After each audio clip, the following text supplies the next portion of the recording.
Sanjay theatre వద్ద తొక్కిసలాట ఘటన చినికి చినికి గాలివానలా మారి పెను దుమారాన్ని రేపుతోంది. తెలంగాణ రాష్ట్ర రాజకీయాలతో పాటు టాలీవుడ్ ను షేక్ చేస్తోంది. ప్రభుత్వం వర్సెస్ అల్లు అర్జున్ గా ఈ వ్యవహారం మారింది. పనిలో పనిగా అర్జున్ లీగల్ టీం పోలీసులను సైతం రెచ్చగొట్టడంతో ఇంకాస్త ముదిరింది. తొక్కిసలాట ఘటనలో ప్రధాన ముద్దాయిగా అల్లు అర్జున్ ను ప్రభుత్వం, పోలీస్ యంత్రాంగం ప్రొజెక్ట్ చేస్తుండగా తన తప్పేమీ లేదంటూ అర్జున్ చెప్పుకొచ్చాడు. అయితే ఈ వివాదం పెను దుమారంగా మారడానికి ప్రధాన కారణం అల్లు అర్జున్ వ్యవహార శైలి అన్న చర్చ మొదలైంది.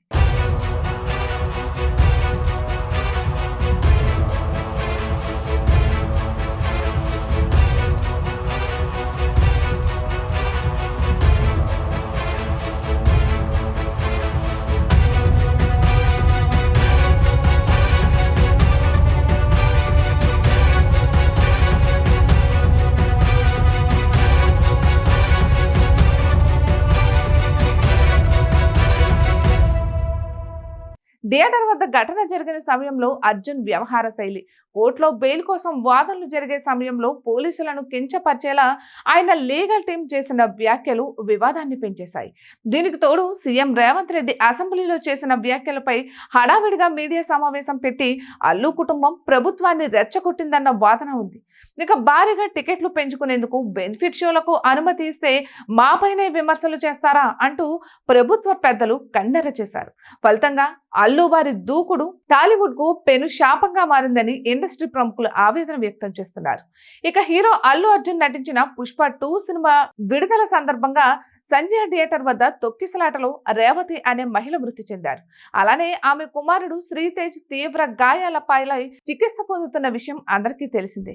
ఈ ఘటనకు సంబంధించి పోలీసులు కేసు నమోదు చేయడం, అల్లు అర్జున్ అరెస్ట్ కావడం, బెయిల్పై బయటకు రావడం 24 గంటల్లో జరిగిపోయాయి. దీంతో ఈ విషయం సద్దుమణిగిందని అందరూ భావించారు. కానీ సోషల్ మీడియాలో అల్లు అర్జున్ ఫ్యాన్స్ తో పాటు బీజేపీ, బీఆర్ఎస్ శ్రేణులు సీఎం రేవంత్ రెడ్డిని, కాంగ్రెస్ ప్రభుత్వాన్ని టార్గెట్ చేశాయి. పనిలో పనిగా పోలీసులపైన సోషల్ మీడియాలో అల్లు ఫ్యాన్స్ విమర్శలు చేశారు. దీంతో తప్పంతా సీఎం రేవంత్ రెడ్డి, పోలీసులది అన్నట్లుగా వ్యవహారం మారింది. ఇంత జరిగితే ప్రభుత్వం ఊరుకుంటుందా? అవకాశం కోసం ఎదురు చూసింది. అసెంబ్లీలో ఎంఐఎం ఎమ్మెల్యే అక్బరుద్దీన్ ఓవైసీ అల్లు అర్జున్ వ్యవహారాన్ని లేవనెత్తాడు. దీంతో సీఎం రేవంత్ రెడ్డి సమాధానమిస్తూ అల్లు అర్జున్ తో పాటు టాలీవుడ్ పై తీవ్ర స్థాయిలో విమర్శలు చేశారు. పనిలో పనిగా సినిమా వాళ్లకు ప్రత్యేక చట్టం ఏమైనా ఉందా అంటూనే ఎవరికైనా తప్పు చేస్తే వదిలిపెట్టేదే లేదంటూ స్ట్రాంగ్ వార్నింగ్ ఇచ్చారు. రేవతి మృతికి, శ్రీతేజ్ హాస్పిటల్లో చావు బ్రతుకుల్లో కొట్టుమిట్టాడడానికి ప్రధాన కారణం అల్లు అర్జున్ అని, ఆయన వ్యవహార శైలి వల్లనే ఇదంతా జరిగిందని నేరుగా అల్లు అర్జున్ ను టార్గెట్ చేశారు.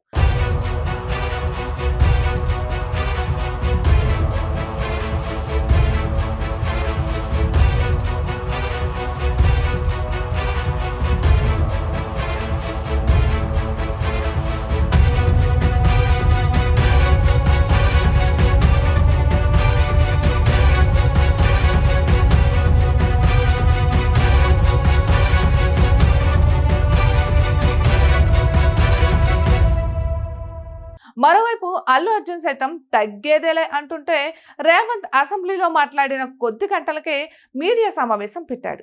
తనపై తప్పుడు ఆరోపణలు చేస్తున్నారని సీఎం రేవంత్ పేరు ప్రస్తావించకుండానే ఆయన్ను టార్గెట్ చేశారు. అల్లు అర్జున్ దూకుడుకు తోడు ఆయన లీగల్ టీం సైతం అదుపు తప్పి వ్యాఖ్యలు చేయడంతో వివాదం మరింత ముదిరింది. హైకోర్టులో క్వాష్ పిటిషన్ పై వాదనలు వినిపించేందుకు అల్లు అర్జున్ తరపు లాయర్ నిరంజన్ రెడ్డి పోలీసులపై వేసిన వ్యంగ్యాస్త్రాలు సోషల్ మీడియాలో వైరల్ అయ్యాయి. దీంతో పోలీసులు హట్ అయ్యారు. అంతేకాదు, తనను వెళ్లిపోవాలని ఏ పోలీస్ అధికారి చెప్పలేదని, పైగా తాను వస్తుంటే వాళ్లే రూట్ క్లియర్ చేశారని అల్లు అర్జున్ మీడియా సమావేశంలో చెప్పాడు. ఇక అల్లు వ్యవహార శైలి, ఆయన లీగల్ టీం వ్యవహార శైలి పోలీస్ డిపార్ట్మెంట్ కు ఆగ్రహాన్ని కలిగించింది. సస్పెన్షన్ లో ఉన్న ఏసీపీ కృష్ణమూర్తి ప్రెస్ క్లబ్ లో ప్రెస్ మీట్ పెట్టి తీవ్ర స్థాయిలో విరుచుకుపడ్డారు. మేం తలుచుకుంటే ఇక్కడ ఉండలేరని హెచ్చరించారు. పోలీస్ కమిషనరే మీడియా సమావేశం ఏర్పాటు చేసి అల్లు అర్జున్ చేసిన వ్యాఖ్యలన్నీ తప్పు అని చెప్పేలా ఆధారాలు బయటపెట్టారు. నిజానికి అల్లు అర్జున్ తన తప్పేం లేదని చెప్పుకోవడానికి కొన్ని ప్రివిలేజెస్ తీసుకున్నారు. తనకు అనుకూలంగా వాదనలు వినిపించుకున్నారు. తన ఇమేజ్ కు దెబ్బ పడుతోందని బాధపడ్డారు. కానీ నీ ఇమేజ్ సంగతి సరే, డిపార్ట్మెంట్ ఇమేజ్ ను దెబ్బతీస్తానంటే ఊరుకుంటామా అంటూ పోలీసులు రంగంలోకి దిగారు.